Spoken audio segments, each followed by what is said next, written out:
2 to 3 hours ago, the clouds seem to have lifted a bit, and we've got a bit of a breeze going. So, while I have mixed feelings, because of course it always throws the cat amongst the pigeons, and as it were, livens the race up if we get a bit of rain during the race, and it just remains to be seen where we get it on the track. But of course, if we get half a track wet and half a track dry, then they've got a real problem, because wet tyres don't like dry bits of track.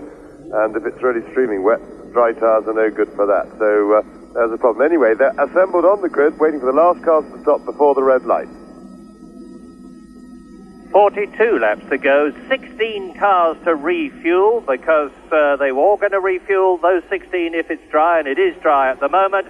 And the Belgian Grand Prix is on, and De Cesaris sprints through from the second rank and takes the lead at the first right-hander at La Source, followed by Alain Prost, and they're still getting away at the tail end of the grid. Probably they've had trouble with the lights, and Prost and De Cesaris go through. And now, where are the rest of them? We've had trouble at the start in a big way at the start of the Belgian Grand Prix. Well, it looks like we've had a false start, because Prost and De Cesaris are busy racing, and Tambay and the rest of the field slowed down. The back markers didn't get away. We did not have a caption picture of the lights, so we're unable to tell you anything about what's going on. But certainly the rest of the field is not racing. Prost and De Cesaris are probably having terrific fun out on their own, because in that situation, a racing driver, when he sees the green light, goes and doesn't stop. So it looks like a huge mess up, as we say, and remains to be seen what's happening. Ready then for another warm-up lap with somebody, one of the turbos smoking very badly. And turbos, of course, do not like being stopped and restarted. They can have trouble. Derek Warwick didn't break a turbo this morning in the half-hour warm-up, non-qualifying session. He absolutely blew one asunder. I've never seen anything like it. A new one has been fitted, and they're hoping that the Tolman's going to go through the race all right. So, off on another warm-up lap. Now, they're coming down to La Source. This is the first gear, 50 mile an hour on a flying lap, and then they plunge down to what is probably one of the most photographed sites in a famous course in the world, and that's the approach to Eau Rouge, where the cars bottom out, and the skid plates underneath the cars, and they all have tiny little skid plates. There is the bottoming out point. Now they climb uphill, and they've been leaving streaks of aluminium on that part of the course. Now from Eau Rouge, it is past the Rodeo. They're still climbing. They're going along to Kemmel. You can see the course winding away to the right there. Now you can see what the wonderful Spa-Francorchamps circuit is like. They're on their way to Les Combes, which is a third gear, 120 mile an hour corner, and it's after they've gone round the right, and you see them take a left, that they are at the highest point of the course. Now here's the right. This is where they turn off the old Spa-Francorchamps circuit, which was 8.8 miles long. Now Alain Prost on the warm-up lap for the second time is at the highest point of the course. He goes down the right hand, and he starts to drop downhill at what will be 150 miles an hour to the Rivage bend, which is a U-turn, doubles right round on itself. And now they're starting to drop down into the valley. Patrick Tambay behind him, then De Cesaris, then Nelson Piquet.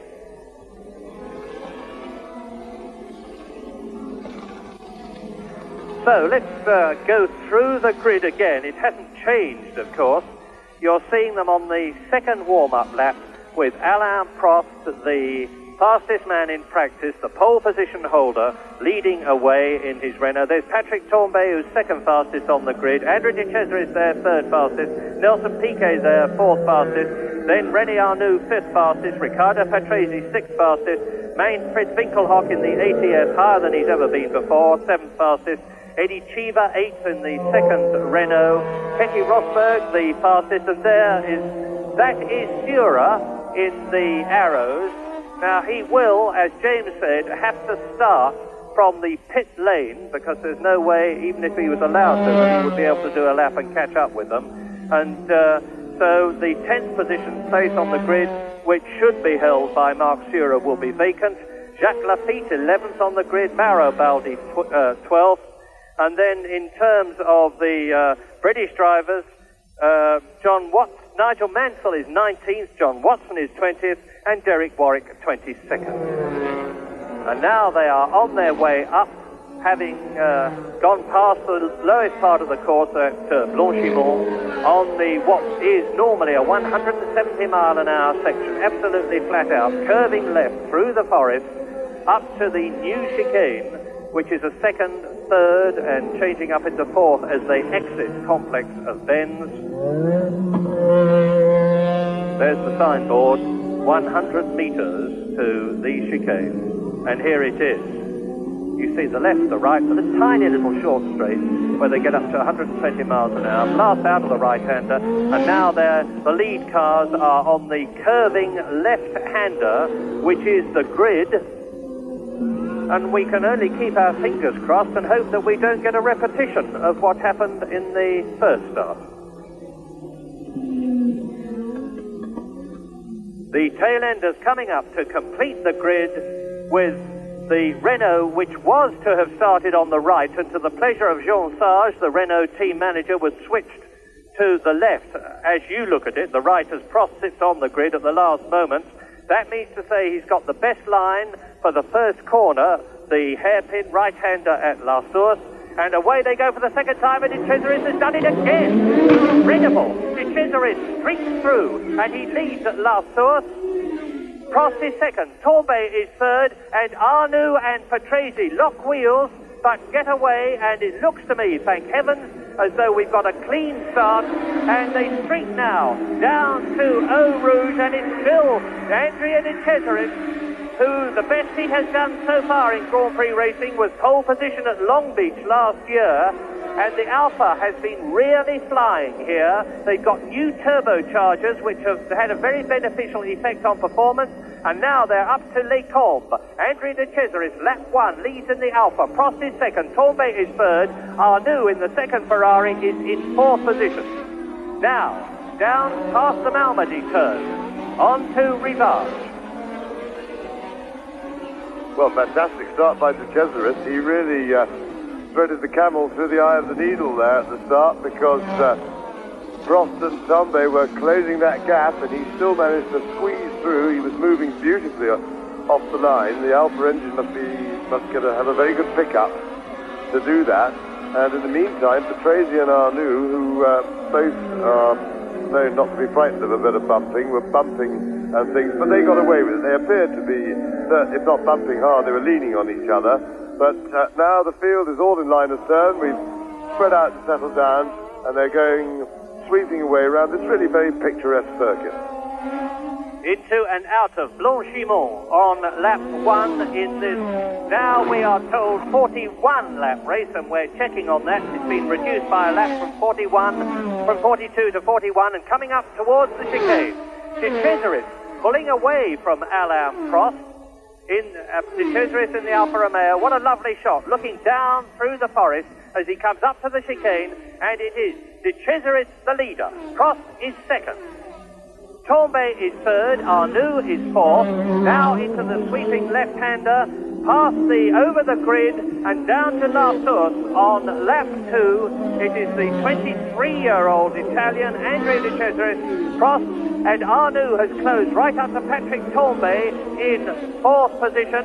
Nelson Piquet is in fifth position, and Manfred Winkelhock has moved up in the ATS into sixth place, and it looks like the second Brabham BMW of Riccardo Patrese in seventh place, in which case he has really pulled up through the field. Lap 2 out of 41. Well, a big test for Andrea De Cesaris, who has matured quite spectacularly over the last year as a driver. He's settled down and steadied down from his disastrous first season in Formula One racing, where he crashed more times than he raced, and literally, and with practice and everything else. And his career was very much written off by a lot of the serious commentators. He managed people in the business, but Alfa Romeo put faith in him, and Marlboro, Italy, I have to say, put a lot of faith in him. And it all started at Long Beach last year, but he's never put it together yet all the way. Now he's driving under the maximum pressure, leading a Grand Prix with the on-form Prost-Renault combination behind him, and that is a Brabham stop, and I can't read the number on it, and I can't see a driver around, so I'm afraid I can't tell you whether that's Piquet or Patrese. It's Patrese according to the caption. So Patrese is out of the race. We don't know why. It looks like a mechanical breakdown. The car appears undamaged. As Andrea de Cesaris leads the race, but he is not pulling away from Alain Prost. Prost is sitting on his tail at just the right distance to make one feel under some pressure and rather nervous. But it's early days yet, and it's a big, big test for de Cesaris because he's shown he's got the speed. His car is going very well indeed. Alfa have got a terrific engine as usual. They make very good engines indeed. They've got their chassis obviously quite well together, and a heavy responsibility on Andrea's young shoulders, with the field breathing down his neck. Round La Source into lap 3. You see Tombe third, Arnoux fourth, Piquet fifth with his teammate out, Winkelhock in 6th position, and in 7th place is Keke Rosberg. Rosberg in 7th place, and the leading 3-litre engine car, Alboreto, incidentally, turned out in practice in the brand new DFY, the very special DFY engine, and blew it to smithereens this morning, and is out with a normal DFY engine. But lap 3, there is de Cesaris, who has yet to finish a Grand Prix this year because he didn't qualify in Brazil for pretty technical reasons, like he had big problems over a refueling situation, and at Long Beach he didn't finish, France he didn't finish, San Marino he didn't finish, Monaco he didn't finish, so we have to have a question mark over the ability of Andrea de Cesaris and the Alfa Romeo to finish here, whereas the Renaults have proved to be much more reliable this year than they were last. They have had trouble, and it's Andrea de Cesaris on lap 3, still leading with Alain Prost second, and look for the Ferraris. There is Tombe, there is Arnoux, and behind Arnoux in 5th position is Piquet, then still Winkelhock, Rosberg, Lafitte, Chiva, Baldi and De Angelis. Incidentally, for anybody who didn't clock what it was, that set of hieroglyphics across the bottom of your screen caption just now was the numbers of the leading runners.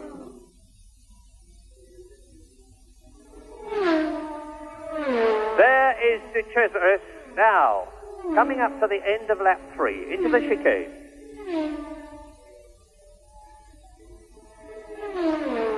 And in 16th position, it's John Watson. In 17th place, it's Derek Warwick. And we have no sign at the present moment of Nigel Mansell. He's certainly well below 20th position as the leaders come down to complete their 3rd lap. And there is Nelson Piquet. Now, Piquet is starting to close on René Arnoux. It's turbocharged cars in the first 5. De Cesaris now is leading Prost, and it's still the 2 Ferraris, and the gap between de Cesaris and Prost is just over a second. Into Eau Rouge goes Piquet in 5th place.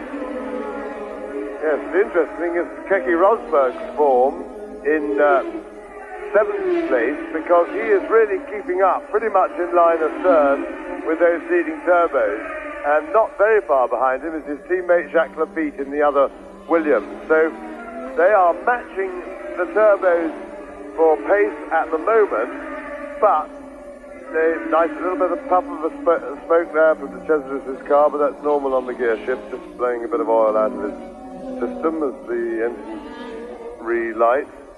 But the problem is, of course, for the 2 Williamses, that they also are liable to have to stop and refuel, and so they're not using the advantage that they could potentially have over the turbos of being able to go the whole distance with less disadvantage of weight penalty because they don't use so much fuel. And anyway, I'm sure they've worked it all out, but they are running on a most impressive pace compared with the turbos and holding them. And in fact, we've got the makings, it would seem to me, of a pretty good race. At the moment, the first 7 cars are pretty much in line astern, and nobody's getting away from anybody very much. As Murray said just now, Nelson Piquet looks as if he could handle a move up although he's dropped back a little bit from the Ferraris at the moment. But of course, on a very fast circuit like this, the cars on the long straights tend to spread a little bit more as they get out of the slow corners and get away. There goes the Cesaris, still holding on to his lead, but nobody's really making any move on anybody else at the moment. We've got 7 cars all running behind each other, but nobody really looks like passing, with the possible exception of Piquet, who looks a little bit threatening. There's the leader. This is lap 5, and the leader is number 22, De Cesaris. Prost in second place, Torbay in third, Arnoux in fourth, Piquet in fifth, Winkelhock in sixth position, then the first non-turbocharged car, that of Keke Rosberg, who is holding the turbos in sight. And the interesting thing is that Keke Rosberg started this race on a much harder grade of tyre than most of the turbo cars, in fact, than all the turbo cars in front of him. And that is going to be very significant, and we have to wonder whether they've made the right choice of tyre. And there, number 30 is Thierry Boutsen, the Belgian, in his first Grand Prix, and that must be Baldi, because that's the second of the 2 Alfa Romeos. So Boutsen and Baldi, Boutsen, the Belgian, in his first Grand Prix, and Mauro Baldi, who didn't, unlike Andrea De Cesaris, have a very happy practice period, both in the pits very early on in the race. Boutsen in his Arrows, Baldi in his Alfa Romeo, and there is the second Alfa Romeo on lap 5 in this 41-lap race. And another puff of smoke. It may well be that that's, as James says, just the change down. I know that some of the drivers like the mixture a bit richer, in which case that affects the exhaust. De Cesaris is driving an extremely mature race. We think now that he must have got all the impetuousness out of his system. Yeah, it's now looking, Murray, it's puffing quite consistently, and I would say that that's more than it should be puffing for an engine that's in good health, or rather one that's not leaking something.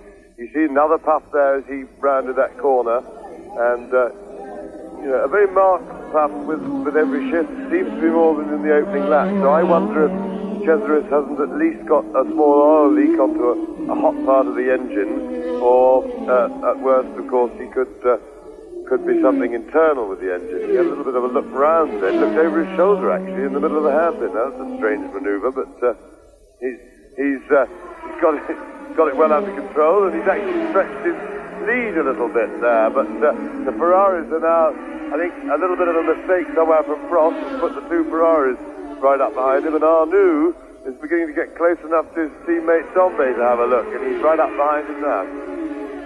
Just over 2 seconds between De Cesaris on lap 6 in the lead and Alain Prost in second place.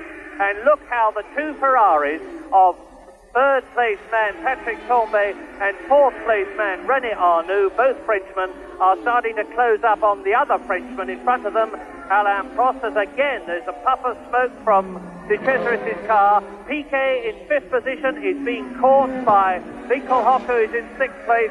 Keke Rosberg on lap 6 has still got Winkelhock very nicely in sight, thank you.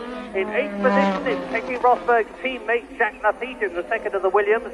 Then in 9th place, the second of the Renaults, Eddie Cheever. And Cheever has now passed Jacques Lafitte, so he is up into 8th position. Eddie Cheever driving in his first season for Renault. Now there is Prost, Torbay and Arnoux, 2nd, 3rd and 4th.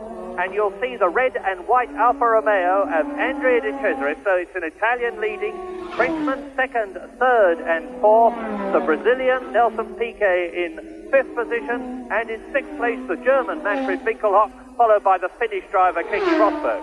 There's the battle for second, and it really is starting to close up now.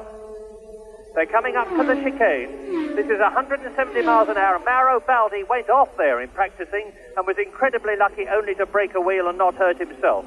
De Cesaris goes through.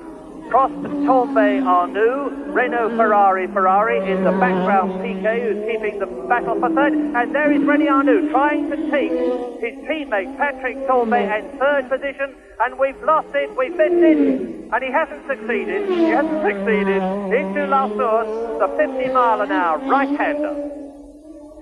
Yes, big problem with overtaking here.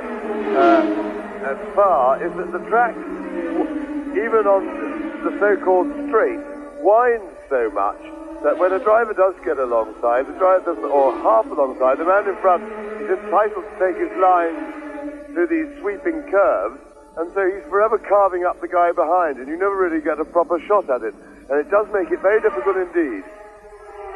Now, there was a passing manoeuvre there, and it looked to me as though Winkelhock and Rosberg were right up with Piquet. Certainly, Rosberg is keeping Winkelhock in sight magnificently. No, there's no change there. There is Arnoux in 4th position. Piquet is still in 5th place, but Winkelhock is right up with him. And the German in the ATS, which has a turbocharged BMW engine, is driving better here than he has driven before this season. He's got a reputation for wildness like De Cesaris used to have, and he seems to be curbing that. And he's now right up with the ex-world champion, Nelson Piquet, who is in 5th position. So, turbocharged cars, 1st, 2nd, 3rd, 4th, 5th and 6th, Alfa Romeo, Renault, the 2 Ferraris, the Brabham BMW, and then the ATS BMW, with Keke Rosberg, I was going to say far from disgracing himself. There's no question of him ever doing that. And there is Boutsen's car, Thierry Boutsen, being retired on lap 7. Nigel Mansell, incidentally, if those of you who are wondering where he is, the answer is last. He is right down. John Watson is in 16th place, and in 14th place on lap 7 is Derek Warwick, and hopefully starting to climb up through the field from the point of view of the Tolman team as the 2nd, 3rd and 4th and 5th and 6th men go through. And you can see that Keke Rosberg is still only about 3 seconds behind Patrick Tambay, who is in 3rd place. Now there's Tambay 3rd, Arnoux 4th, both in the Ferraris. And watch for Rosberg, there he is. Now look at Keke Rosberg in the white Williams. Keke wearing the blue helmet. They go into Eau Rouge. Now climb the hill. Climbing on lap 8. All the way up past Kemmel as we look down on them. 5th gear, 170 miles an hour. Down through the gearbox into 3rd gear. Alain Prost in 2nd place we're looking at. Into the right-hander at Les Combes. Now look for Rosberg. There he is. This is a 3rd gear section. They start to drop down. If they could look over their shoulder, they would see the course at the bottom of the valley. Not that they'll be doing that. Prost, Tambay, Arnoux, Piquet, Winkelhock and Rosberg.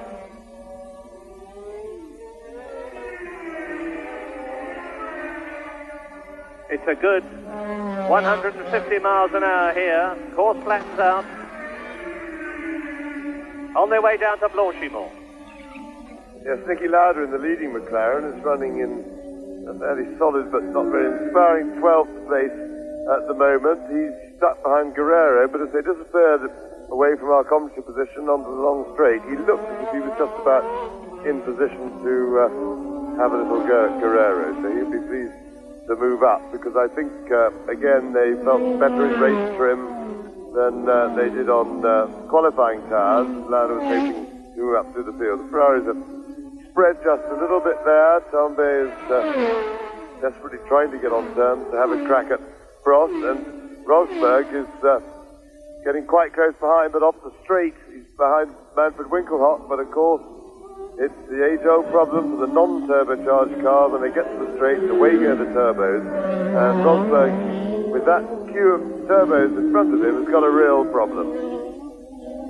Coming up to the end now of lap 8, they're into lap 9. Now, while we're looking at a 6th position as far as the first 6 are concerned, I'm wondering how long it will last, because Piquet is certainly catching Arnoux. There is Winkelhock in 6th position, and there is Rosberg. Consider how the refueling may change this race. And look ahead. Eddie Cheever is going to come in on lap 18. Elio De Angelis will come in on lap 19, and he's in 10th place, by the way. On lap 20, De Cesaris, the leader, is scheduled to come in. On lap 21, Rosberg and Giacomelli should be coming in together. Giacomelli, who's in 13th place in the Tolman. Then on lap 22, Prost and Jarier will come in. Lap 23, 3 of them are going to come in. Lafitte, Mansell and Baldi. Patrese is going to come in on lap 24, and last of all will be Nelson Piquet. And those numbers along the bottom of your screen indicate that on the 8th tour, Tour 8, number 22, De Cesaris is leading. And by the way, I didn't give you the Ferrari pit stop laps because I don't know, but it'll be about halfway through the race.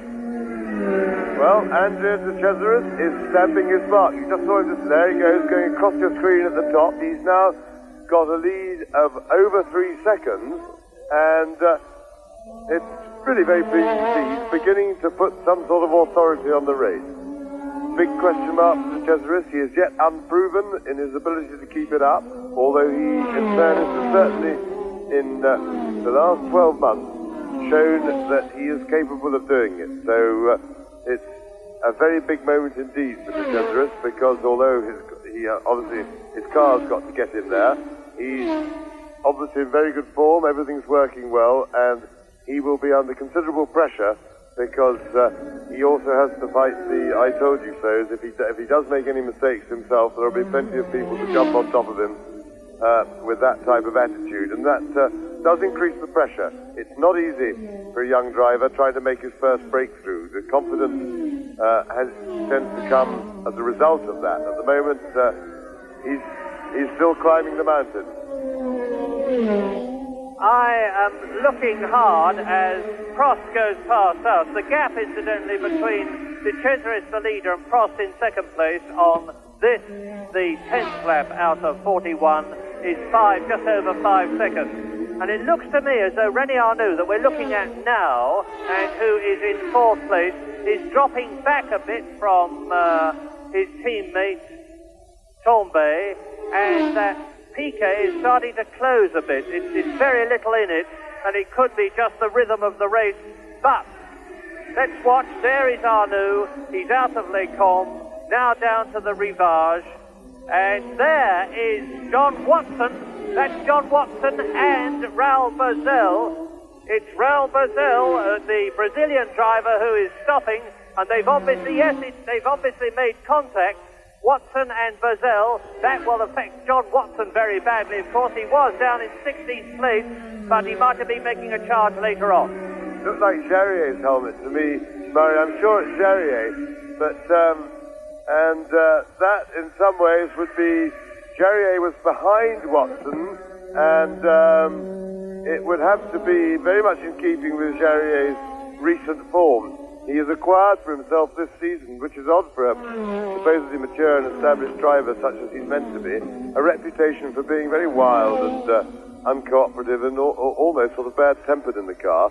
And it would look as if he has attacked Watson from the rear, or some sort of coming together in an overtaking manoeuvre, and that's most unfortunate for Watson. They're back to the leaders. There's De Cesaris going through, slowly building his lead. He's up over 4 seconds now, and I think he'll be quite pleased to see the second place stay the same, because if anybody can get past Prost, it maybe they can go a bit quicker and set about chipping into that lead, because he's only developing it very little bit by bit. Well, apologies to Boesel. I maligned him there, and the gap now is just about 5 seconds. I'm taking the gap between Keke Rosberg and the leader. It's only 9.7 seconds. There is Rosberg, and he is in 7th place, just out of the World Championship points, driving as usual, absolutely superbly. World champion last year, and therefore the reigning world champion, and he has shown his superb driving ability all through the season, and he's not dropping back at all from the turbocharged ATS BMW of Manfred Winkelhock, who is in 6th position. And I would be very surprised if all these 6 turbocharged cars in front of Keke Rosberg there, number 1, the world champion, finish the race, in which case we can expect to see Rosberg up in the points again, and he's in 4th place in the World Championship. Yes, not just dropping back, but I would say, if anything, Rosberg might be the one guy on of that leading group who could potentially go quicker. He can't get much closer to the cars in front than he is, because the effect on these high-speed corners on his aerodynamics of interference from the car in front is that his wings don't work. But I would think that given a clear track, Rosberg would be able to go a little bit quicker. Whether quick enough, well, fact of the matter, we may not know for quite some time, because he doesn't look in any immediate danger of getting a clear track, and he doesn't really look as if he's posing a major threat to Winkelhock in front, who of course has a huge power advantage. Lap 11, and there is the leader, De Cesaris. Second is Prost. Third is Torbay. There he is. Fourth, the battle between Arnoux in the red Ferrari and Piquet, who is in fifth position. Then Winkelhock there, sixth. Rosberg right behind him in seventh place. Eighth is Cheever. Ninth is Lafitte. 10th is De Angelis. Derek Warwick has now carved his way up from 17th to 11th place, and I hope we'll see him soon. And Roberto Guerrero is in 12th position. Look at the way Keke Rosberg is going. Yes, Rosberg's going magnificently, but he's got yet a further problem, of course, and that is one which I say can't honestly convert. Yes, and Winkelhock seems to have lost power. His car was misfiring badly. There was a funny noise, and that will be very pleasing for Rosberg, because he's gone through. There he is. And I was about to say that with Winkelhock's reputation, which I personally can't deny or confirm, but if it's as bad as he says, Rosberg would have found it a little bit like having to do battle against the tail gunner. But anyway, the tail gunner has now put himself out of commission. Rosberg, now we will see. Rosberg was held up a bit of a gap's open, and now we can see how quickly Rosberg can close it, because that will be a pointer to us as to whether Rosberg is in fact potentially the fastest man on the circuit. Lap 12, and the world champion is on his way. He has got past the difficult to pass Manfred Winkelhock. There is Nelson Piquet in fifth place in front of him, immediately behind René Arnoux, and Keke Rosberg is really flying down to Blanchimont now, out of the right and now the left-hander which he's approaching, and there was Piquet. This is the sixth position man on the way to one world championship point, Keke Rosberg, who is still smarting, of course, as Piquet in fifth position is right on the rear wing of René Arnoux' Ferrari. Rosberg is still smarting from those lost 6 points for his disqualification in Brazil, where he finished second, and he was disqualified for being push-started from the pits after he'd had a fire. Prost there, second. Torbay third. Into the chicane left-hander together come Arnoux and Piquet, and Rosberg is catching them visibly now. No doubt about it. Keke Rosberg in the DFV Ford-powered Williams car is closing right up to Nelson Piquet and René Arnoux there, who are fourth and fifth. Now look for the white car of Rosberg, and I'll give you the gap between Arnoux and Rosberg. It is 2.2 seconds. Rosberg in fifth position. Behind him is now Eddie Cheever, then Lafitte and De Angelis. And Warwick has therefore moved up another place, subject to us seeing Manfred Winkelhock. Winkelhock has stopped, so Derek Warwick is now up into 8th position. And that's from 17th, so it could conceivably be that Derek Warwick is in fact the fastest man on the circuit. We haven't seen any times, and we haven't seen Derek, but there's little doubt that we will be seeing him, provided the Tolman holds together. And Piquet now challenging Arnoux, who I remind you is in 4th position behind his teammate Patrick Torbay. Now, where is Rosberg? There he is, and a blast of flame from Piquet's exhaust pipe. Yes, well, Rosberg hasn't hauled them in dramatically quickly. He is possibly closing, but it's very marginal.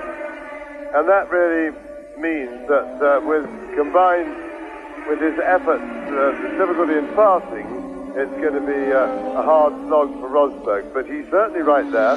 He's only 10 seconds behind the leader, Andrea De Cesaris. And at the moment, Piquet is providing all the action, climbing all over the back of René Arnoux' car, but as yet hasn't really looked like passing him. But this is the closest he's been. But you see how these winding curves spoil all the chances. He got into position and then he has to back off, and that's a bit frustrating. They're bouncing on the curves through the chicane. They're all doing that, trying to straighten it up. And with that little dust up there, Piquet was a little bit slow out of the hairpin, out of the chicane there. got the power on a bit slowly, and Rosberg has closed up. In the meantime, Derek Warwick is not actually closing on Andrea de Cesaris, but that is probably as much because he's in traffic at the moment, and therefore he's got slower cars to find his way around. PK now, here comes PK having a look, but into the Eau Rouge sweep, he couldn't, you really can't start mustering past people into a fast sweep like that, because there just isn't room on the line. And of course he drops back, so he's going to have to wait for another chance. But it's beginning to look as if Arnoux may have done his tyres in. Now Arnoux has been criticised in the Ferrari team early this season for going at the early stages of the race like a bull in a china shop and overheating and overwearing his tyres and causing them therefore to not give it their best later on. Because all the teams obviously want to run the softest possible compound that they can get away with, that means, because the softer the compound, the more grip it gives, obviously, and but of course the more it wears and the more it can overheat.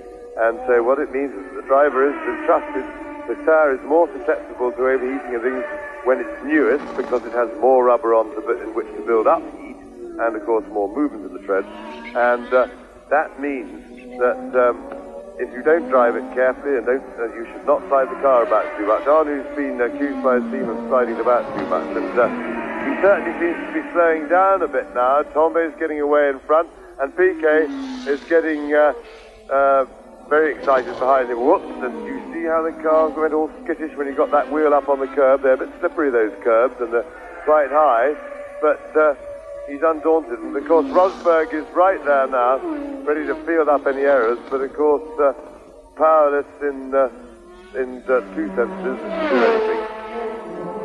Fourth, fifth and sixth together, Arnoux, Piquet and Rosberg leading the race. Andrea de Cesaris, second Alain Prost, third Patrick Tambay, and they're coming up now to complete lap 14. And Keke Rosberg has now closed right up on Nelson Piquet. Having got past Winkelhock, they go into La Source. Ferrari, Brabham and Williams absolutely together. Fourth, fifth and sixth down to Eau Rouge. Now this is where the turbocharged cars ought to be able to pull away, because they're climbing the hill up from Kemmel to Les Combes, and that's where they get a power advantage. Yes, I must surmise that René Arnoux is in tyre trouble, because there was nothing else apparently visibly wrong with his car, and he's definitely started quite suddenly and sharply to lose ground at more than a second a lap to his teammate Tambay, with whom he was circulating quite happily just a couple of laps ago. And of course we got the Piquet situation. So it's very frustrating indeed for Nelson Piquet, because as he sits there stuck behind Arnoux, he sees the people he wants to be racing disappearing off into an ever-increasing lead, which gives him more work later on. And I would think he'll be scratching his head quite hard trying to work out a way around the very powerful turbocharged Ferrari, but he's got to do it. Now behind these three, 7 seconds behind them, is Eddie Cheever in the Renault in 7th place, and he is 11 seconds ahead of Jacques Lafitte, who is 8th. Derek Warwick is in 9th place, and don't forget that Andrea de Cesaris is driving the race of his life, because he has now completed 14 laps. He's on his 15th, he's still in the lead, and Piquet is now trying to get close enough to be able to draft his way past René Arnoux.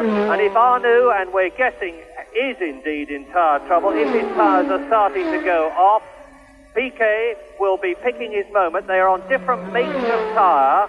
We've said this before, it's highly significant in motor racing these days. The Ferraris, and that means to say Arnoux, use Goodyear tyres, and the Brabhams, and that means to say Piquet, use Michelin tyres, and it could be that the compound of one is just slightly superior to the other. And look at Keke Rosberg, and he's right up now. You could hardly put a stopwatch between them as they come past, and I'll give you the gap between Arnoux and Rosberg. It is a whisker, under a second. That's Eau Rouge. Now they're onto this long drag, which doesn't look much of a gradient on your screen, but I can tell you that when you walk up it is. And René Arnoux holding his advantage. The gap between Tournbay and Arnoux, incidentally. Tournbay in third position and Arnoux in fourth is 6 seconds. And again, Piquet closes on the corner.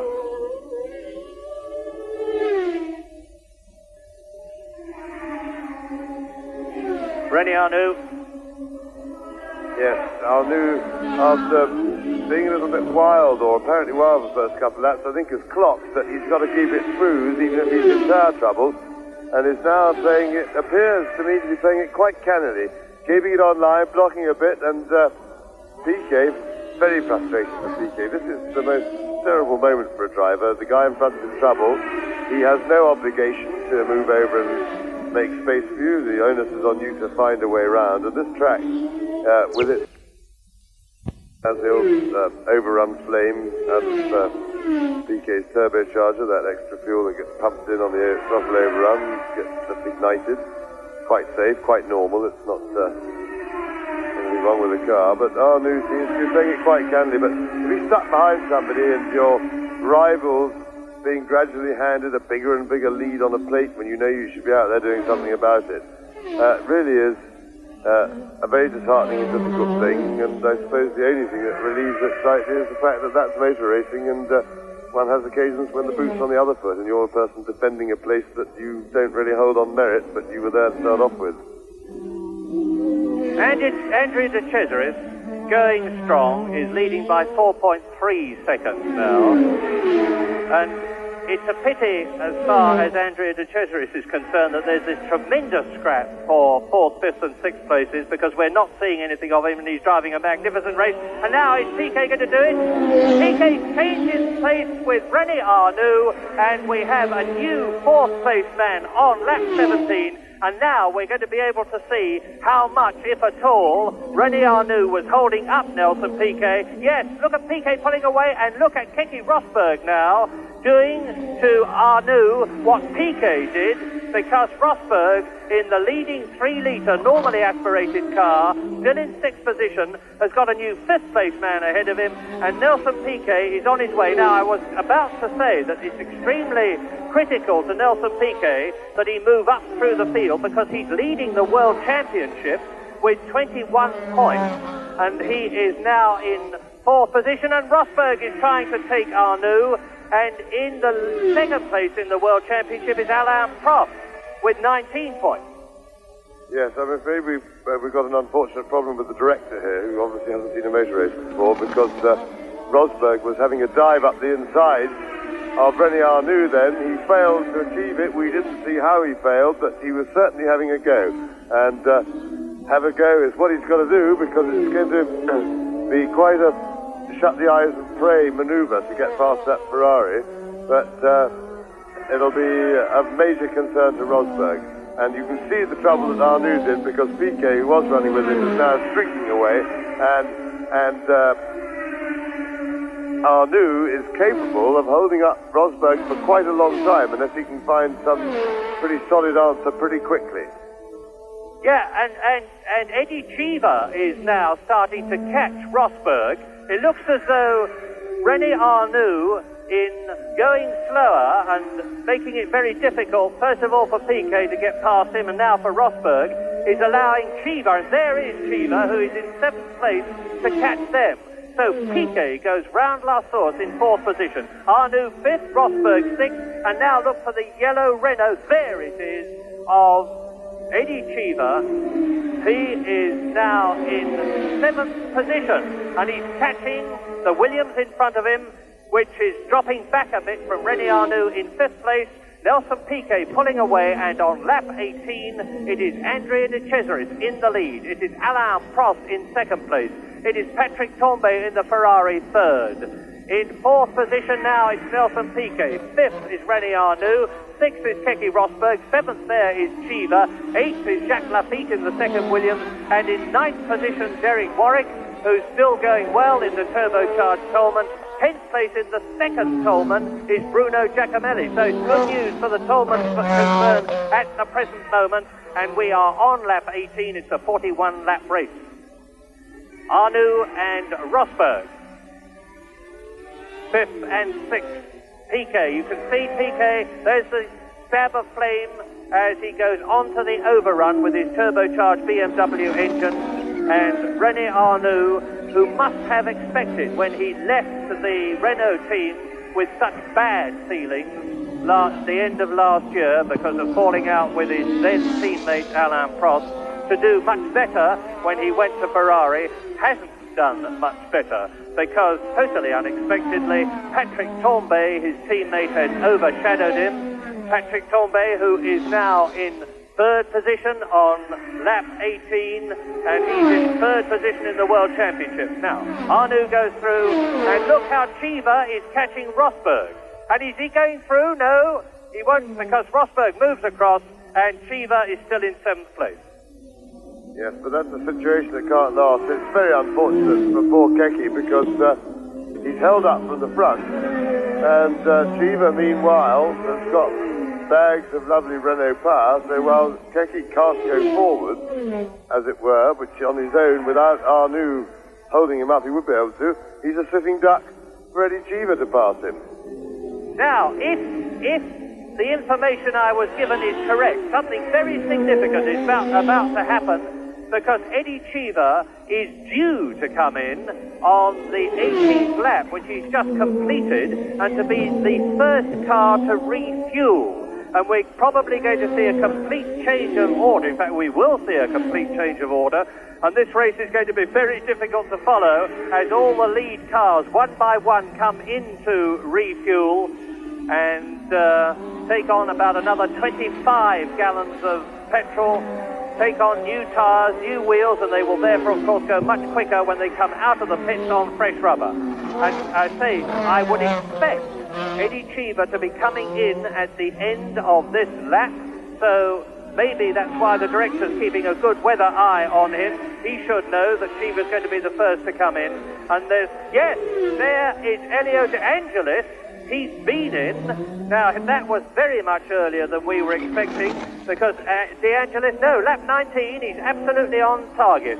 Elio De Angelis was due to come in on lap 19, and he's done it. And De Cesaris, the leader, is due to come in on lap 20, and there is Cheever, who must surely be coming into the pits at the end of this lap. He is in 7th place. There's Keke Rosberg ahead of him, who is 6th. Arnoux is still 5th. Piquet 4th. Tambay 3rd. Prost 2nd. And De Cesaris in the Alfa Romeo that we haven't seen for a long, long time comes into the pits. Andrea De Cesaris, the leader, making his pit stop. Now, this is going to be absolutely critical. If the Alfa Romeo mechanics fumble it, De Cesaris, there's the right front has been changed. Up go the pneumatic hammers, down go the jacks. It's not a terribly good stop. In fact, it's a very bad stop. And they're having trouble with the fuel cap. And De Cesaris blasts out 25.3 seconds, and that's a bad pit stop. Yes, and very slow on the left rear wheel as well. In fact, on the left front, they look to be, the chaps look to be almost pedestrian. But mind you, that's better than panicking, because that's how the real messes come in the pit stops. But that'll be De Cesaris will be very disappointed, but that may well throw him into a bit of a chase, and he's proved he's got the form to do some chasing. So, the pit stops have started, and we can see it all start to change. And I reckon that De Cesaris must now be down to 7th or 8th position. No, he's in 6th position. And there is Eddie Cheever that we were expecting to come in, who of course has moved up a place with De Cesaris having gone into the pits. That means to say that Cheever will be currently running in 6th place, and ahead of him Keke Rosberg in 5th position on lap 20. And with De Cesaris having finished his pit stop, Keke Rosberg or Jacques Lafitte will be coming in on this lap, if the information I've been given is correct, and we swoop across the circuit. And Keke Rosberg has got to beat a time of 25.3 to gain some time on the pit stop with Andrea De Cesaris. And that is Alain Prost, who is now leading the Belgian Grand Prix at just about half distance. Lap 20 out of 41 into the chicane. Now look back and see how far Patrick Tambay is behind him. Well, a long distance. It's about 6 seconds. And What about the pits? Is anybody coming into the pits now? This is lap 20. This is the new leader, Alain Prost, with Patrick Tambay second, Piquet third, fourth is Arnoux, fifth is Rosberg, and sixth back in the running after his pit stop, Andrea de Cesaris. And there is the race leader, Alain Prost. He is on lap 21.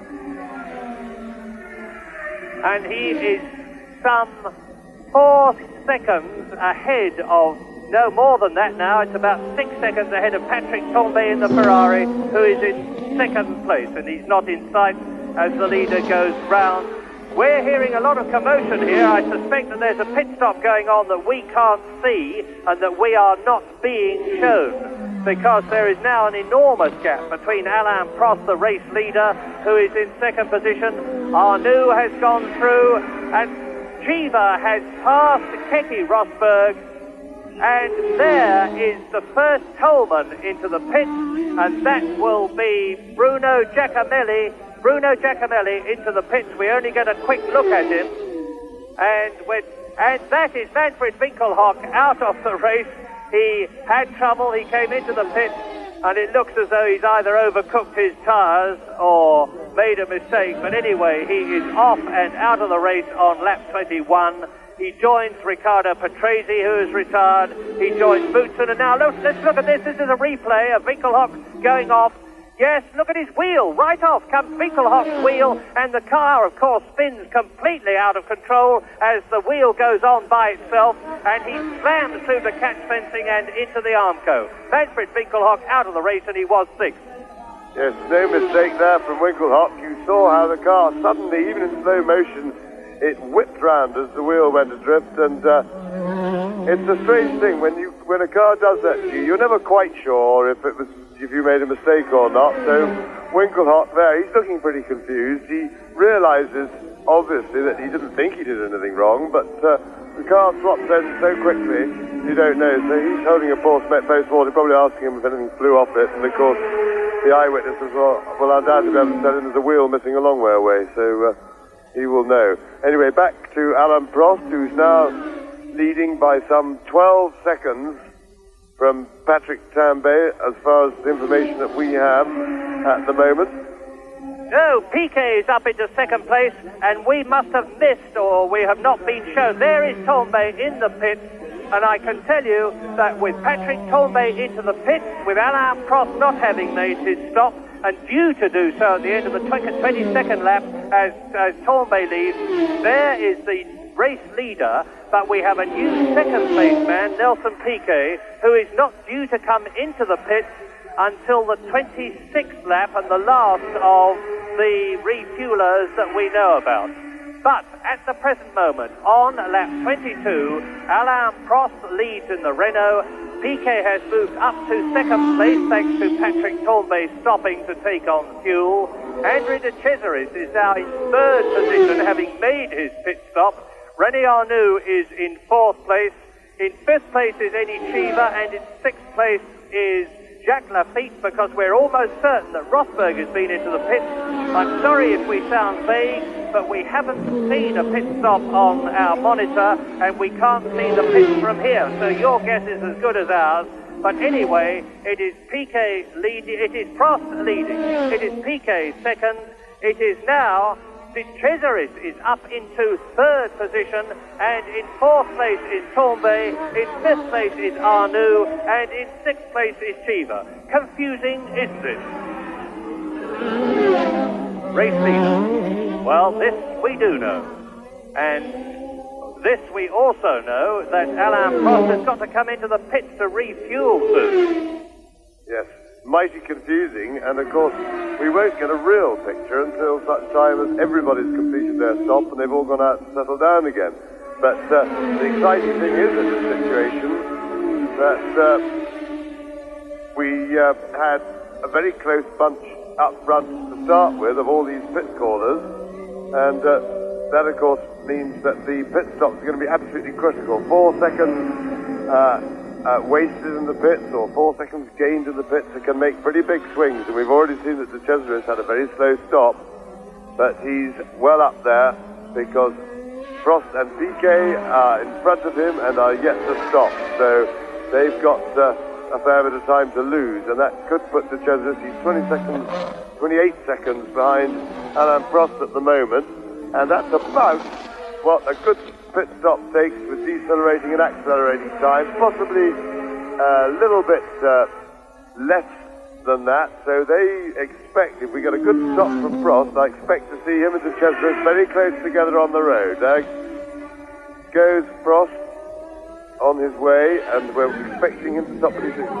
That's Jacques that's not Nelson Piquet. Take no notice of the caption, because it was Jacques Lafitte.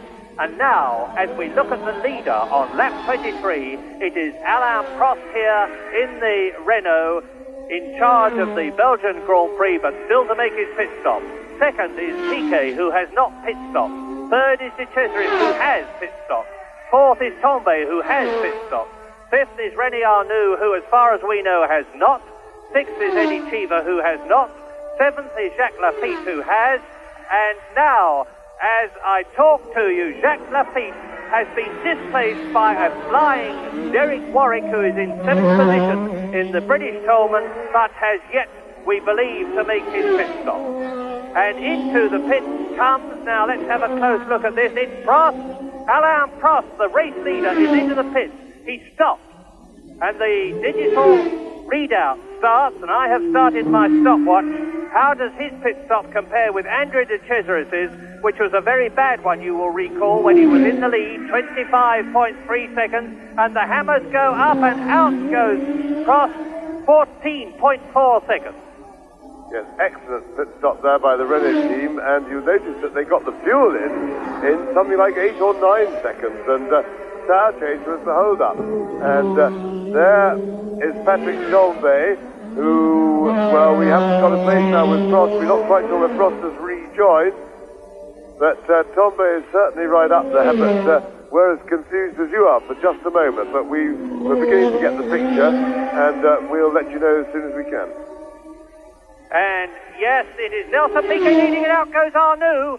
Lap 24, René Arnoux in the Ferrari is out of the Belgian Grand Prix. Yet another crushing disappointment for the little Frenchman, who only finished 10th in Brazil, who was 3rd in Long Beach, no points in France, failed to finish at Monaco, and that means to say that up into the points, as we look at Patrick Tombe, comes Derek Warwick in the Tolman, and it's Nelson Piquet on lap 24 who is leading from in 2nd position. Alain Prost, who's in the pits, of course, in 3rd position. De Cesaris, who will therefore have moved up a place.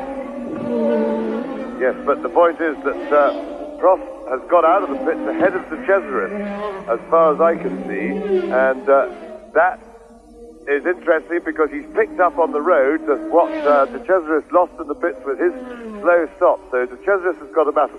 For the moment, ignore Piquet as the leader in a way, because although he's up there, he still hasn't made his stop. But the important thing, of course, is the Prost and De Cesaris battle, and how quickly Piquet can get in and out of the pits and get tacked onto the tail of that battle. But he won't, I don't think, be out in front of it. And there is Piquet. Lap 26 is when he's due to come in, according to my information. He's just coming up to complete his 24th lap, and he's coming in. Here is Nelson Piquet then, leading the race, and Prost goes through and takes the lead. He was only 2 seconds behind Piquet. So, as the Brazilian ex-world champion comes into the pit for what we expect to be, and usually is a superlatively good Brabham, well drilled, and look at that. That is absolutely sensational. Up go the hammers, but something is holding them. One of the wheels, and out goes Piquet, not particularly good. And it was about the same time as Alain Prost, and that means to say that Nelson Piquet, as we look at Alain Prost, the new race leader again on lap 25, Nelson Piquet is going to be about, I estimate, 12 seconds behind Alain Prost in the Renault. They are both, of course, on half loads of petrol now. They are both on new tyres. Yes, Piquet has rejoined, and he's got Patrick Tambay right up his chump, and Tambay, of course, has already made his stop. He's got his tyres hot, and I would anticipate that Tambay should be able to slip by Piquet in the course of this first lap, while Piquet's feeling his way on cold tyres, warming them up. So it's beginning to settle down now. We have Prost leading quite comfortably by about 9 seconds from De Cesaris, and yes, Piquet is in front, did go past in front of Tambay, but Tambay was right behind him. Well, on lap 25, irrespective of what you saw on that caption there, in the lead now is Alain Prost. There he is. In second place is De Cesaris, who has carved up through the field because he's on that half load of petrol with new tyres, like most of the lead men now. In third position, it is Nelson Piquet, and Tambay is right with him in fourth place. In fifth place is Eddie Cheever in the Renault, and Rosberg is in sixth position. There is the race leader. He's coming up to one of the Tyrrells on his 25th lap as he goes across the grid down to last course. He's chasing Danny Sullivan, the American driver, who got points in Monaco. He finished in fifth position to get 2 points. And now watch Sullivan. Sullivan signals Alain Prost to pass him. Alain Prost goes to the side of the circuit, kicks up the dust at Eau Rouge, accelerates away up the hill, leaves Danny Sullivan's DFC-powered Tyrrell, because the Renault is producing about 640 brake horsepower, whereas Sullivan's Tyrrell is producing about 500. And look at it again, a replay. Watch Prost as he moves out to the side, kick up the dust. It's very loose on the side of the circuit, and he goes past Sullivan. Well, contrary to my prediction that Tambay on warm tyres would get past Piquet, he has failed to do so. So now, with all the leading men having stopped, Alain Prost is enjoying something like just under 9-second lead over Andrea De Cesaris. Nelson Piquet is a further 12 seconds behind De Cesaris, and Tambay is right behind Nelson Piquet. Eddie Cheever is not far away, another 3 seconds behind them, and then there's a bit of a gap now to Keke Rosberg in 6th place. So we've got a few little battles, but the main interest for us at the moment is to see if De Cesaris, now that they've settled down, is in any way able to close up on Alain Prost towards the finish. And of course, if Piquet and Tambay can do anything about the leaders.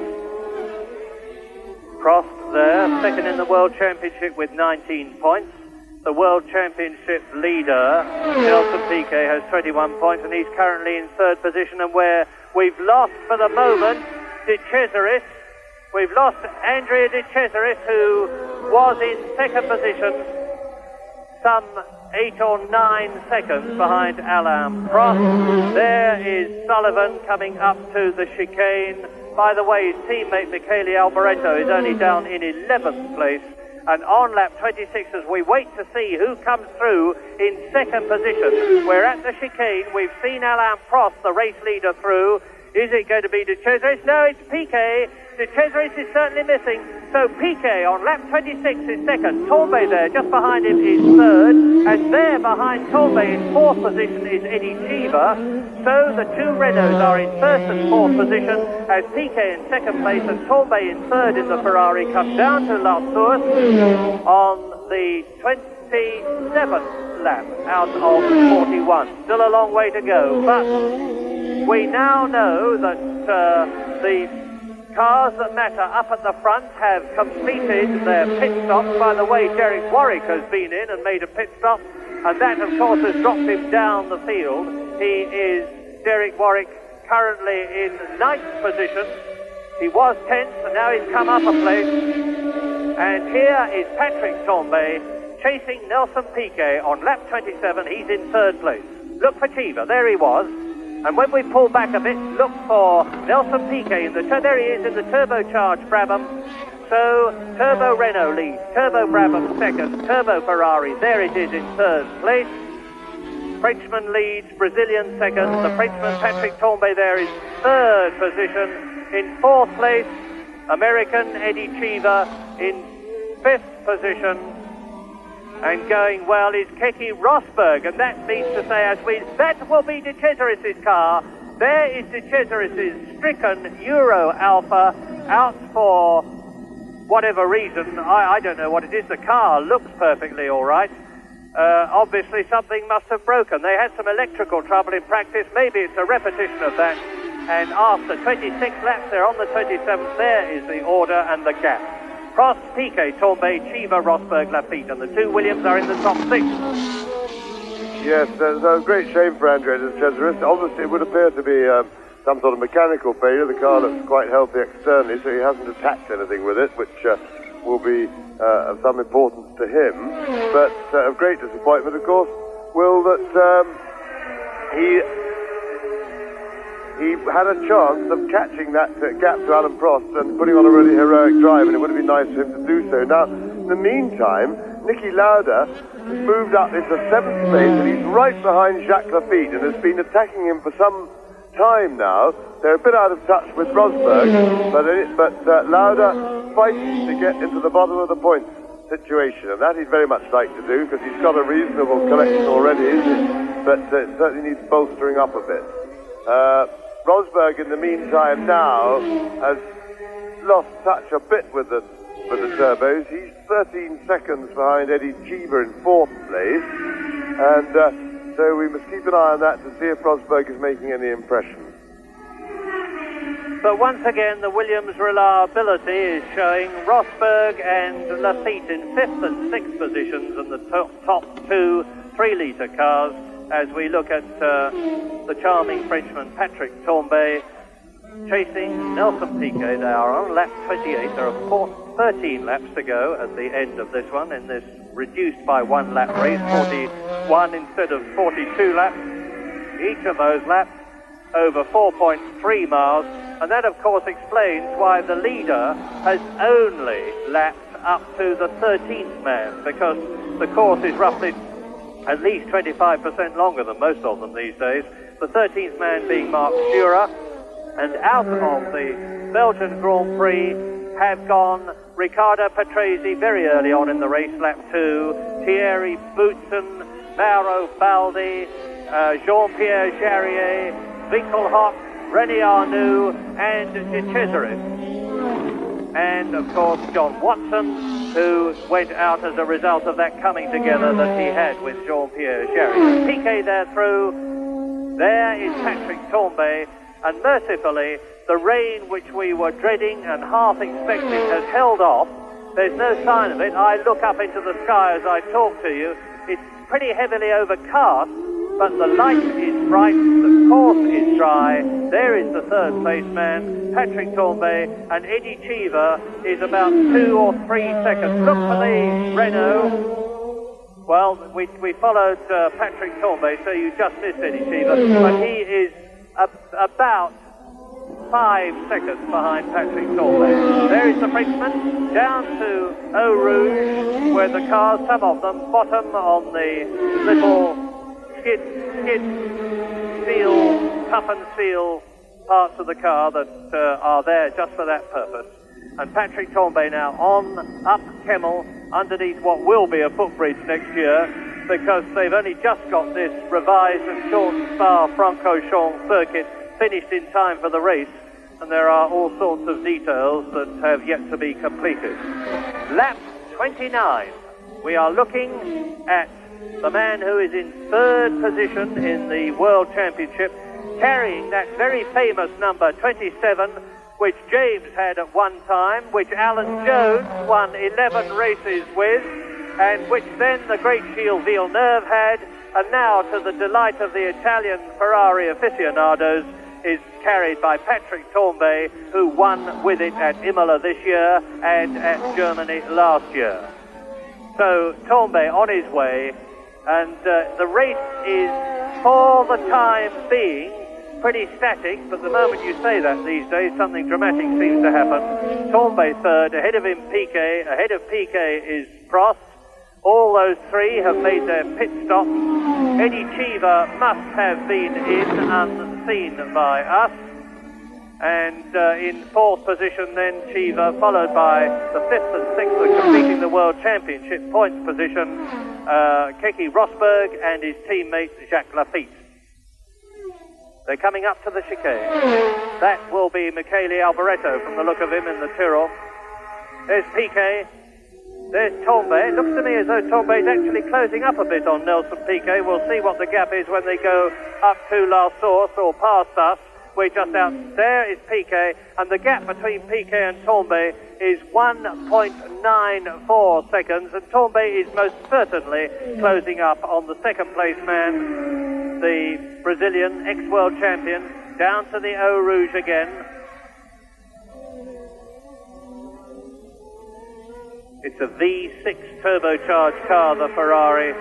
It is a straight 4 turbocharged car, the BMW turbo-powered Brabham of Nelson Piquet. Now they're going up to Les Combes, the highest point on the circuit. You can see how it overlooks the magnificent Ardennes countryside. But of far greater interest to Patrick Tombe is overlooking Nelson Piquet a bit closer, like overlooking his gearbox and then taking the chance to pull out and go past and take second position. But it's terribly important to Piquet that he should at least stay in second position, because now, if the first three finish in the same places that they are in on this, the 30th lap, in this 41-lap race, Alain Prost would take the World Championship lead by a mere 1 point. He's on his way to 9 points for victory. Nelson Piquet is on his way to 6 points for second place. And Patrick Tombe there is on his way to 4 points for third position. And Piquet has got past the Tyrrell. And that would lower the gap between himself and Prost. It would make the gap between himself and Prost 1 point. And currently, Nelson Piquet is 2 points ahead of the Frenchman. And the Frenchman has yet to win the World Championship. Tombe goes past. And it's Danny Sullivan, actually, not Michele Alboreto. Lap 31. Prost leads. Piquet that we look at second. Tombe that we look at third. Cheever in the background behind the green Tyrrell is fourth.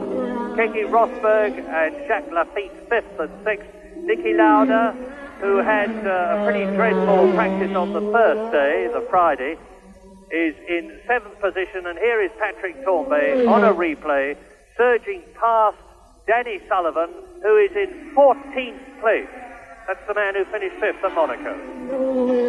Yes, it seems the chances of a three-way battle for second place have now largely waned, because Eddie Cheever is steadily dropping back. He's now some 7 or more seconds behind Patrick Tombe, so it's being left to Nelson Piquet to provide the challenge for Tombe to get by. And Tombe is really giving it plenty of go.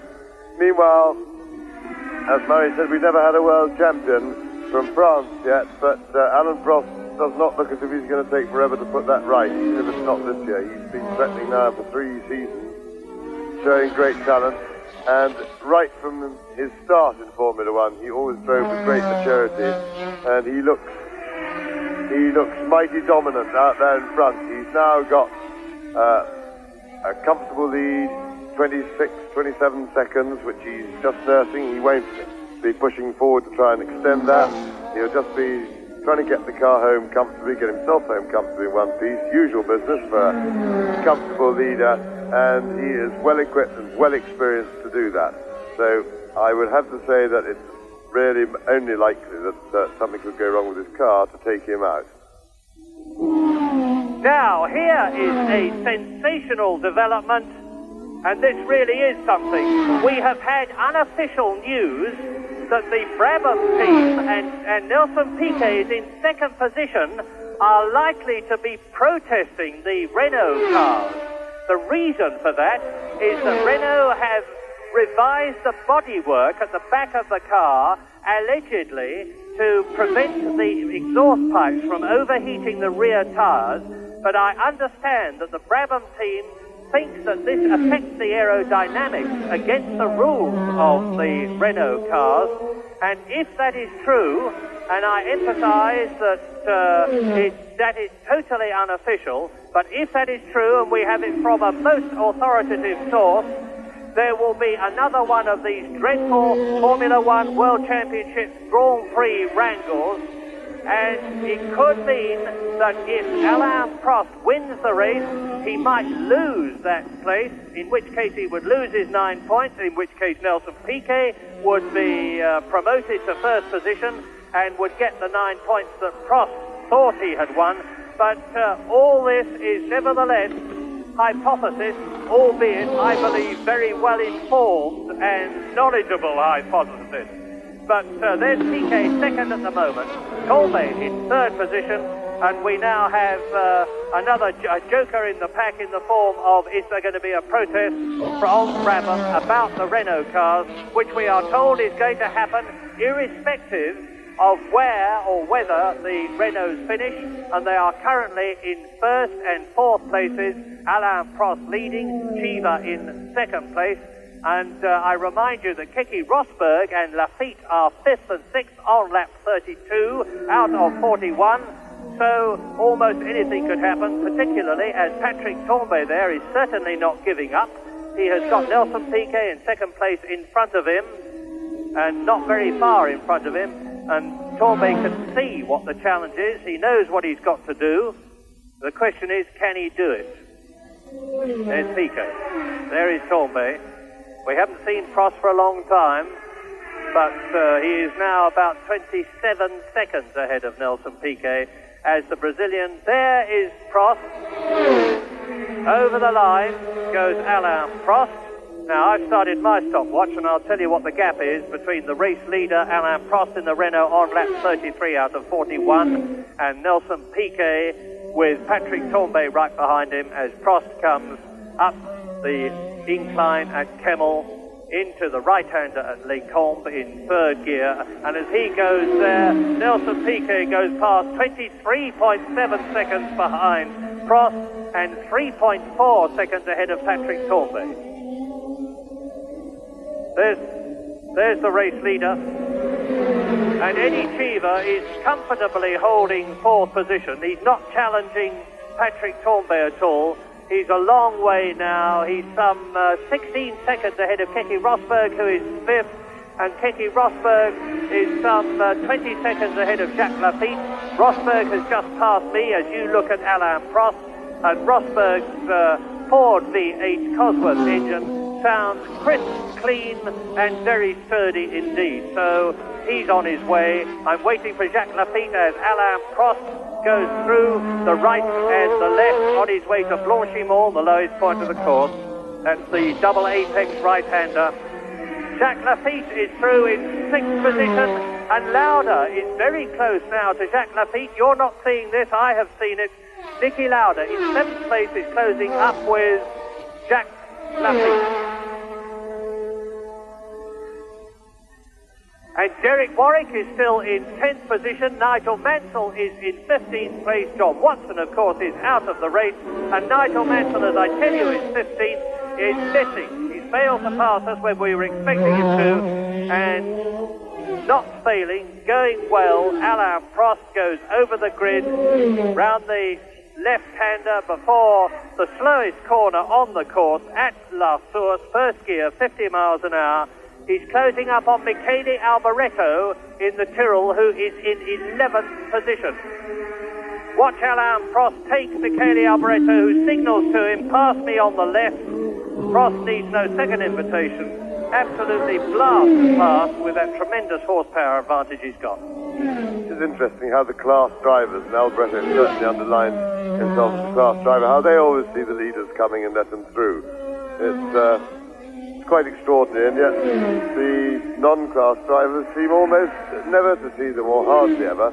Anyway, that was good work by Alboreto, because there's absolutely no reason not to let him through. He has nobody around him that he's immediately racing with. He can afford to lose 50 yards on the road, which it would cost him to back off and wave Prost through, and now Prost can go through happily on his way. But it's all very straightforward for him at the moment. The battle is the Piquet-Tambay battle, and there you are. You see him just pull off the line. He had to lift a little to let him through, and all plain sailing. Nobody gets aggravated. Very nice stuff. And but back to Piquet-Tambay battle, are we? They're still on Alain Prost, who's still picking off the back markers. Well, they're not so far back, actually, at the moment. He's getting right amongst them. The real interest in terms of possible place changes is the situation between Jacques Lafitte in 6th position and behind him, Niki Lauda in 7th place in the Marlboro McLaren. There's 2.4 seconds behind them at the moment, but it looks to me as though Niki Lauda is not catching the Frenchman at all. As the Theodore goes out of the chicane, that will be either Guerrero or Johnny Ciccotta. I didn't see them closely enough to identify, but Alain Prost is coming up now. And look at that. Now you see the whole of the Spa-Francorchamps circuit, and you see why everybody who is here is so lyrical about it.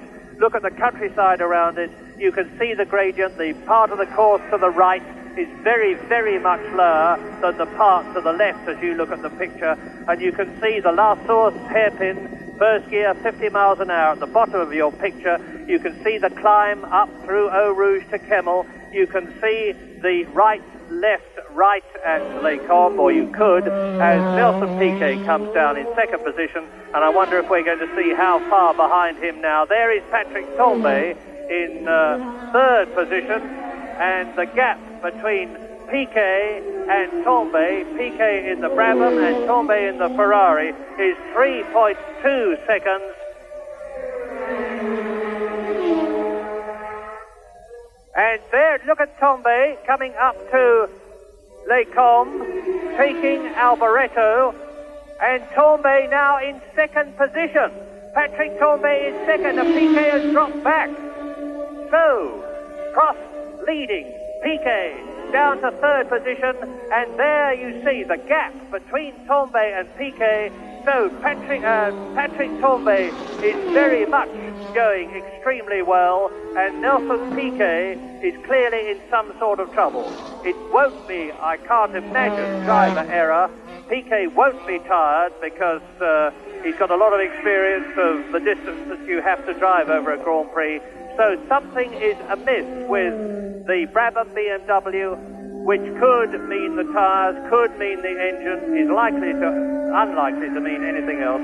But for whatever reason, Patrick Tambay, certainly one of the men of the 1983 season who has been incredibly consistent, 5th in Brazil, went off at Long Beach when he was nudged in the lead by Keke Rosberg, 4th in France, he won at San Marino, and that is the McLaren pit, and that must be Niki Lauda, it is. Niki Lauda in the pit, and that means to say that the battle, and Lauda is out. Niki Lauda, like his teammate, retires from the 1983 Belgian Grand Prix. His teammate John Watson already out, and here is the new lead, the new 2nd place man, Patrick Tambay, chasing the Renault of Alain Prost. And where is Nelson Piquet? Not even in sight. So is Cheever going to go up to 3rd? Is Rosberg going to go up to 4th? Is Lafitte going to go up to 5th? And currently, Giacomelli and Warwick are right behind Lafitte, so we could see a Toleman getting his first ever World Championship point, and it would be Bruno Giacomelli if he and Warwick maintain stations at the present, as they are at the present moment. And there's quite a long gap between them. There's something like 20 seconds between Bruno Giacomelli, who was, or still is, in 7th position.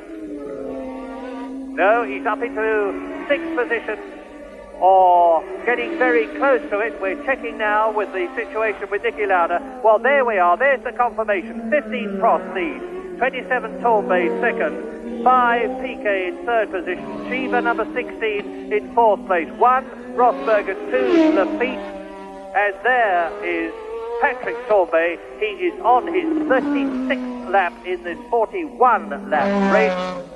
And I was saying that he had won at San Marino. He was 4th in Monaco last weekend and is in 3rd position in the World Championship. Well, if they finish in the positions that they're in now, and subject to whether or not this alleged possible protest by the Brabham team about the Renaults happening, it would mean that Prost would take the lead in the World Championship, and it's going to be a very close thing for second place between Piquet and Tambay. There would only be 2 points in it, with Piquet on 25 and Tambay on 23. So the World Championship is very much alive, and as we look at Prost coming down to complete his 36th lap, in fact he's now done it, let us not forget that there is a very important Constructors' Championship at the 2, which is even closer.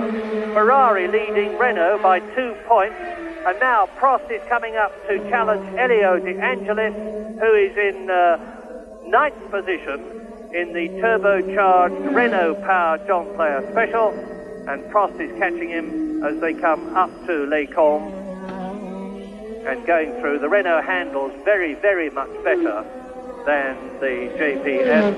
In fact, Elio De Angelis has had another rather miserable weekend, not at all happy with the handling of his car. And Prost is away. He's on his 37th lap now.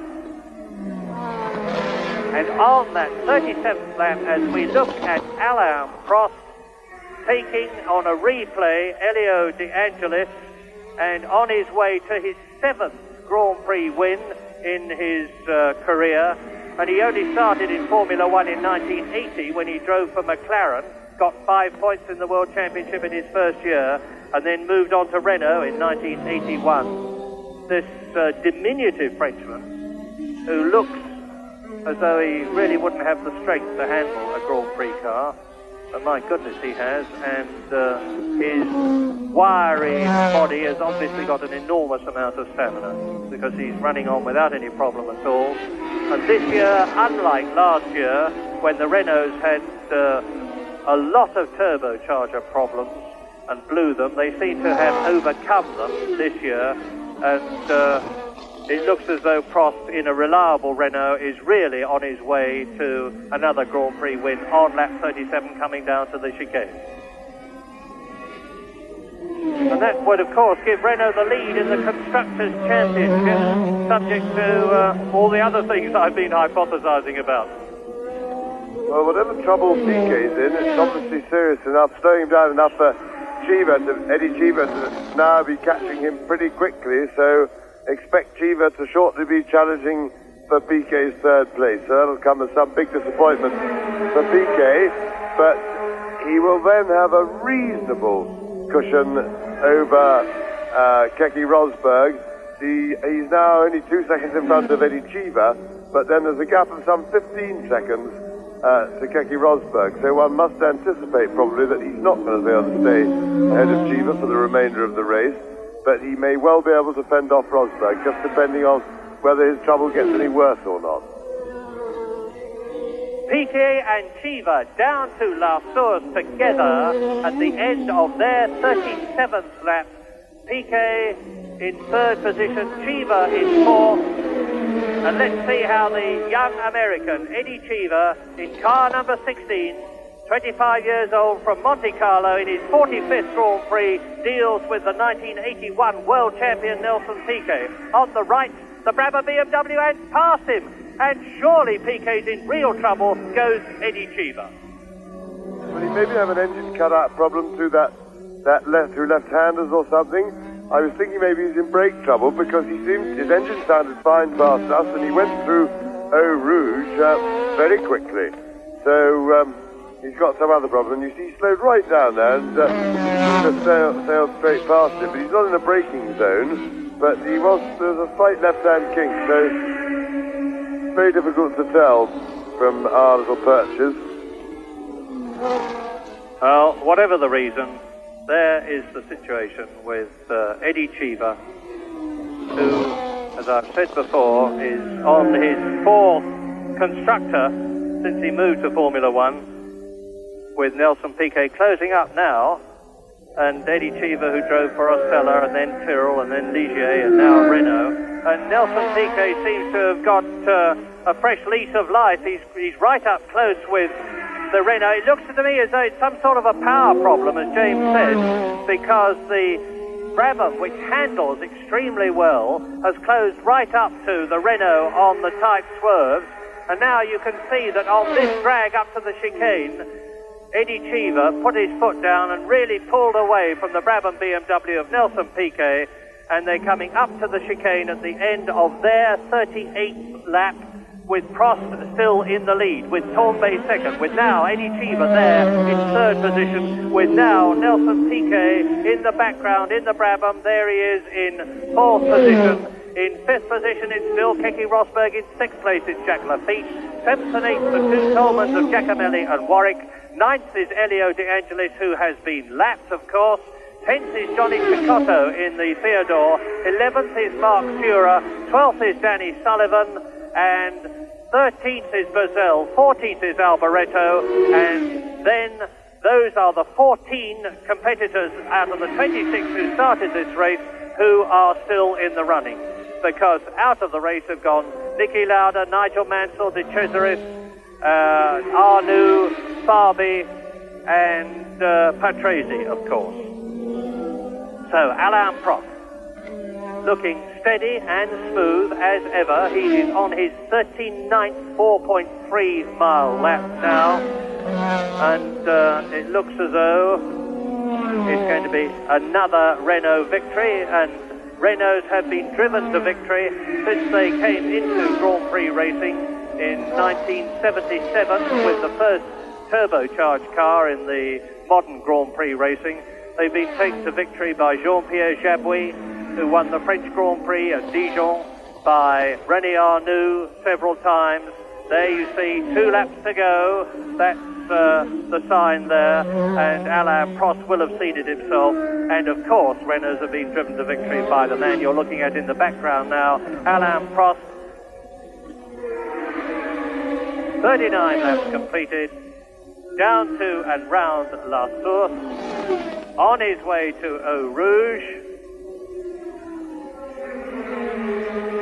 up to the Tyrrell, which he passes on the Tyrrell's right, on your left.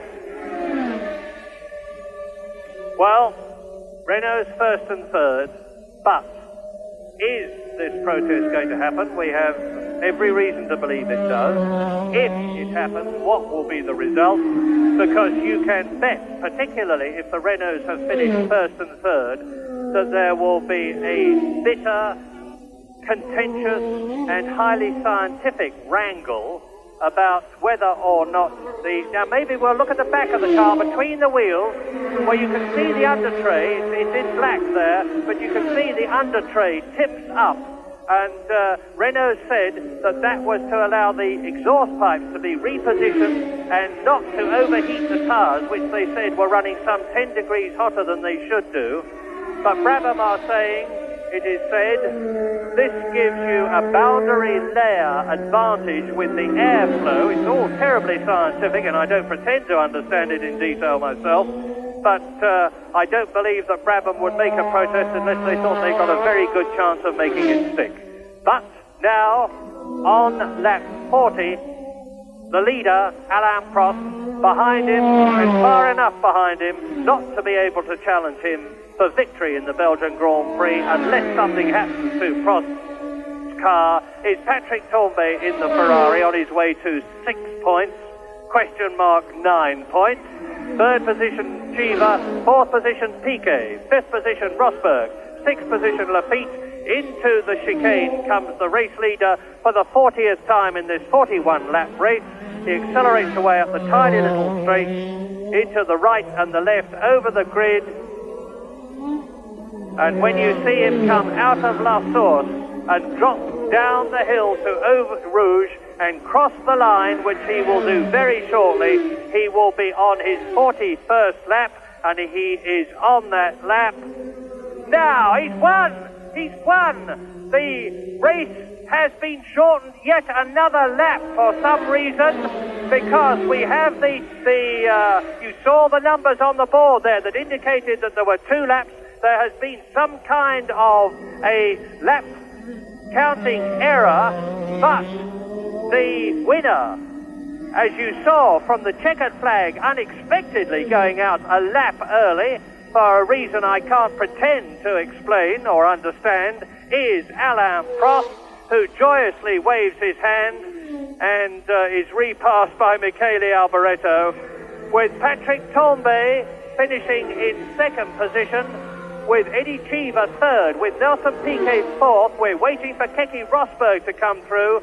Well, there he is, finishing in fifth place in my sight, and the next man will be Jacques Lafitte. And what has happened here? On the last lap, one of the Tolmans has blown up. It looks like Bruno Giacomelli. I can only identify from the helmet it's Bruno Giacomelli, who is gesticulating furiously. Push me back, which means to say, does it that the engine's running, and that means to say that Derek Warwick will come up to seventh place. Well, the Belgian Grand Prix, which started as a bit of a shambles, with the first lap being stopped, and Bruno Giacomelli kept his engine running. He'd obviously just gone off, and it looks to say Bruno Giacomelli is one of the men who likes to run his engine rich, so don't get too worried about the puff of smoke. But the Belgian Grand Prix started with a shambles when the race had to be stopped after one lap. It's finished with a shambles, finishing after 40 laps, you see.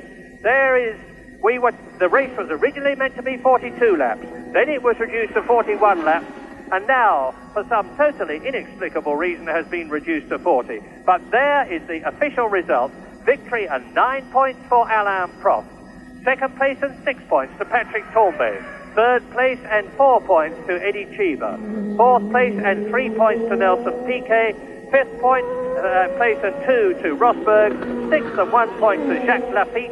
And this will be the World Championship situation.